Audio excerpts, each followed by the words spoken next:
Why does God allow it?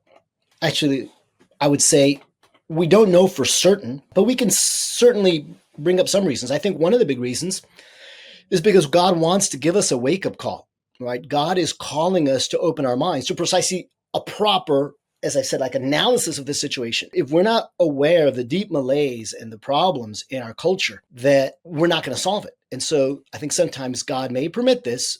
Well, the simple answer that is definitively true, like we know in our faith, is God allows us for a greater good. That's ultimately what is happening. And that's, I think, hard for people to hear sometimes because, again, that doesn't make sense to their human minds.